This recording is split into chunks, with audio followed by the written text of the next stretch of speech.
Hey guys, thanks for stopping back at Skyview Drones today. Today I want to talk about drone yaw or drone drifting and what you can do about it. So let's go ahead and hop into it. So we're going to go ahead and take our Mavic Pro off here. It was what we're flying with today. And I want to show you guys what the problem is that we're having. So we'll go ahead and send it on over here to us. And what I want you guys to do is as we come in and we take a look at this flagpole here, I want you guys to try to get in line just a little bit better here. Okay, so whenever I stop and get steady on that flagpole, what I want you guys to notice is that the drone is slowly but surely drifting. I don't know if you guys can see that or not, but we are drifting. And I tell you what, when you guys are trying to take still pictures, that can be extremely annoying or almost make it impossible to get a good shot. We're already trying to make all these different adjustments with camera exposure and etc. We don't want to have to worry about this thing drifting. So what we want to do to try to fix this is, let's go ahead and start out by taking our drone and shooting straight up into the air. And what we're going to try to do is grab more satellites. So we're going to go ahead and shoot on up here.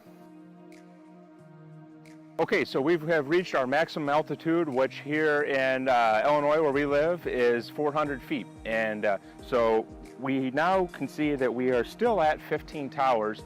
But I tell you what guys, it seems like something changes whenever we have 15 towers and then we shoot way up to 400 feet and it still says we have 15 towers. Sometimes it'll say 16 or 17. It's almost like those towers are better towers. I don't know if that makes any sense, but we're gonna go ahead and bring the drone back down here and we're gonna refocus again on the flagpole here that we were looking at, and you guys will just see just exactly what I'm talking about. And we will hold steady on that flagpole, try to get it nice and centered here. My shining little beauty face in the middle of it.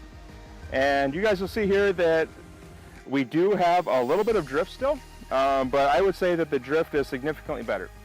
So what you guys would want to do is if you're having problems with your drone drifting, this is the first and the easiest step, is to try to hop up way up in the air and try to grab better satellite towers.